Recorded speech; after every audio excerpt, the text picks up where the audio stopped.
And welcome back. आपका फिर से स्वागत है हमारे YouTube चैनल पढ़ाई विद गुरुचेला पर। जैसे कि आपको पता है कि हम कंपैरेटिव पॉलिटिक्स के historical context of modern government के पोर्शन को कवर कर रहे हैं। आज हम डिस्कस करने जा रहे हैं last topic of this portion, जो कि है कॉलोनियलिज्म एंड इंपीरियलिज्म। आज का टॉपिक स्टार्ट करने से पहले आइए एक छोटी सी वीडियो क्लिप को हम देख लेते हैं। The upper and middle classes. Many of them were good at what they did, but good for little else. This is how they had been educated, for the public schools were geared to the needs of the empire, not the economy. Nor did imperialists of this period mix much with local people. The jewel in the imperial crown was India.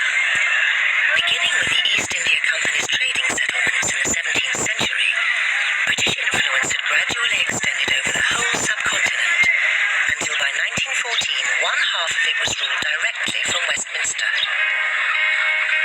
In theory, India, like other colonial territories, was looked after for the benefit of its people until it was ready for independence. To most British colonials, this day was a very long way off. I hope कि आपने इस video को understand किया। वहीं इस video में जो हमारा मेन फोकस रहेगा वो रहेगा कॉलोनियलिज्म एंड इंपीरियलिज्म के मीनिंग को समझना। So let's begin. Modern historians call the period from the late 19th century to the middle of 20th century the age of modern imperialism. More accurately, the age should be called the age of colonial empires. In the second half of the 19th century, Karl and Friedrich used the colonialism. देखिए, modern history के अंदर जो 19th century से लेकर 20th century तक जो time period रहा है उसको हम एज ऑफ इंपीरियलिज्म कहते हैं। देखिए, वैसे तो इसको हम एज ऑफ कॉलोनियलिज्म भी कह सकते हैं, बट जो इसका बेटर अंडरस्टैंडिंग जो रहेगा, बेटर डिस्क्रिप्शन जो रहेगा वो रहेगा एज ऑफ इंपीरियलिज्म। आइए डिस्कस करते हैं कॉलोनियलिज्म को। देखिए, ये जो है ये मॉडर्न हिस्ट्री का एक ऐसा फिनोमिना या फिर एक ऐसा कॉन्सेप्ट रहा है जिसने इस दुनिया को दुनिया दी है। मतलब कि जो आज ये वर्ल्ड है जिसे हम देखते हैं उसमें कॉलोनियलिज्म और उससे जुड़े जो फैक्टर्स हैं, जो इम्पैक्ट हैं, उनका बहुत ज़्यादा योगदान रहा है आज की दुनिया में। देखिए, अगर हम कॉलोनियलिज्म की बात करें तो ये जो वर्ड है ये ओरिजिनेट हुआ है लैटिन रूट कॉलोनिया और कॉलोनस से, जिसका मीनिंग है सेटलमेंट ऑन फॉरेन सॉइल, यानी कि हम जिस कंट्री में रह रहे हैं उसके अलावा किसी दूसरे कंट्री में या किसी दूसरी टेरिटरी में जाकर सेटलमेंट करना ही इस वर्ड का मीनिंग है। देखिए, मैनी डेफिनेशंस हैं, बहुत सारे मीनिंग्स हैं कॉलोनियलिज्म के। आइए उनको डिस्कस करते हैं। सो फर्स्ट जो है वो ये है कि ये एक तरीके की पॉलिसी है, एक तरीके की प्रैक्टिस है ऑफ एक्वायरिंग फुल और partial political control over another country, किसी दूसरी कंट्री पर पार्शियल या फिर फुल पॉलिटिकल कंट्रोल करना, ऑक्यूपाइंग इट विद सेटलर्स, वहाँ पर जाकर बस जाना, एंड एक्सप्लॉइटिंग इट इकोनॉमिकली, और उस कंट्री को, उस टेरिटरी को इकोनॉमिकली एक्सप्लॉइट करना। ये इसकी फर्स्ट डेफिनेशन है।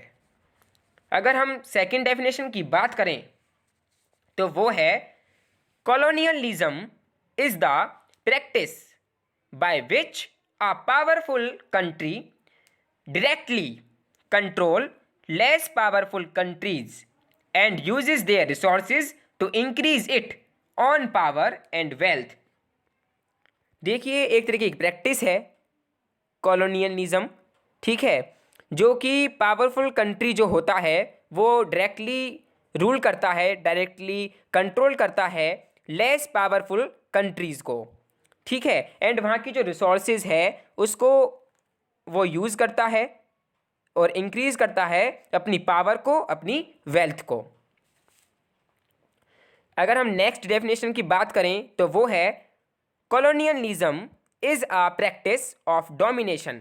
ये जो है ये डोमिनेशन की भी एक प्रैक्टिस है, यानी कि किसी दूसरी टेरिटरी में जाकर उस पर रूल करना, उस पर अपना डोमिनेंस डालना, ठीक है। Which involve the subjugation of one people to another. जिस टेरिटरी में हम जा रहे हैं वहाँ की जो लोकल पीपल हैं उसको सब्जुगेट कर लेना, अपने काबू में कर लेना। ये भी कॉलोनाइजेशन का, जो कॉलोनियलिज्म है उसका मीनिंग है। अगर हम एक और डेफिनेशन की बात करें तो वो है आ पॉलिसी और सिस्टम। एक पॉलिसी है या फिर एक सिस्टम है जिसके अंदर जो एक कंट्री होता है वो कंट्रोल करता है दूसरे कंट्री को या फिर दूसरे एरिया को। ये कहीं ना कहीं रिलेटेड है इंपीरियलिज्म से भी, जिसको हम आगे डिस्कस करेंगे। Colonialism is the extension of Nations rule over territory beyond their borders. अपने बॉर्डर्स से जो बाहर जो टेरिटरी हैं उनको क्या करते हैं, उनको उनके ऊपर रूल करना, उन पर सेटलमेंट करना, यही कॉलोनियलिज्म है। Colonising countries usually control and exploit the resources. जो कंट्री जो कॉलोनाइज्ड होते हैं, ठीक है, उनकी जो रिसोर्सेज होती हैं उनको क्या करते हैं, एक्सप्लॉइट करते हैं, लेबर को एक्सप्लॉइट करते हैं, ठीक है, मार्केट को एक्सप्लॉइट करते हैं और अपनी पावर को और जो अपनी रिचनेस है उसको बढ़ाते हैं। ये जो है ये एक रिलेशनशिप भी है between indigenous majority and a minority of foreign invaders. I hope आपको इसका मीनिंग अच्छे से क्लियर हो गया होगा। आइए अब बात करते हैं इंपीरियलिज्म की। ये जो है ये कहीं ना कहीं रिलेटेड है कॉलोनियलिज्म से, बट ये स्लाइटली डिफरेंट कॉन्सेप्ट है। ये जो वर्ड है ये ओरिजिनेट हुआ है लैटिन वर्ड से, जो कि है इम्पीरियम, जिसका मतलब होता है कमांड या फिर ऑर्डर। ये जो है ये सिग्निफाई करता है, ये डिनोट करता है पावर को या फिर अथॉरिटी को किसी एक कंट्री की, ठीक है। ये क्या है, ये एक तरीके की पॉलिसी है जो एक्सटेंड करती है अपने कंट्रोल को, अपनी अथॉरिटी को of one country over foreign territory. But इसमें ये मेंशन नहीं है कि जो वो अदर कंट्री है उसको कंट्रोल करेगा अथॉरिटी से, ठीक है, उसको अपनी पावर से कंट्रोल करेगा, वो चाहे वो डायरेक्टली करे या फिर इनडायरेक्टली करे, किसी भी तरीके से करे, बट उसको कमांड है कि अदर कंट्री को कॉलोनाइज्ड करना, कॉलोनी बनाना अदर कंट्री को। It denotes the way that one country exercise power over another. It may be through settlement or indirect mechanism of domination and control. देखिए imperialism का जो directly method है that is power exercised through conquest and settlement of other territory. ये जो है यही colonialism है कि किसी भी कंट्री में जाकर सेटलमेंट करना, कंक्वेस्ट करना एंड वहाँ के जो लोकल पीपल्स हैं उन पर अपना डोमिनेंस करना, यही कॉलोनियलिज्म है। सो आई होप आपको इन दोनों टर्म्स के मीनिंग समझ आ गए होंगे। आइए एक बार इस वीडियो के जो क्रक्स है उसको डिस्कस कर लेते हैं, उसको रिकैप कर लेते हैं। देखिए ये जो दोनों टर्म्स हैं ये बहुत ज़्यादा रिलेटेड हैं एक दूसरे से, ठीक है, बट ये स्लाइटली डिफरेंट कॉन्सेप्ट हैं। जो इंपीरियलिज्म है उसमें हम इनडायरेक्टली या फिर डायरेक्टली दोनों में से किसी भी तरीके से किसी भी टेरिटरी को, किसी भी फॉरेन कंट्री को, किसी भी एरिया को अपने कंट्रोल में कर सकते हैं, अपनी अथॉरिटी में कर सकते हैं। लेकिन जो हम डायरेक्टली मेथड यूज़ करते हैं कि हम उस कंट्री में जाते हैं, किसी दूसरे एरिया में जाते हैं, वहाँ पर सेटलमेंट करते हैं, वहाँ पर कंक्वेस्ट कर जो अपना डोमिनेंस है उसको इम्प्लीमेंट करते हैं, तो वो है कॉलोनियलिज्म।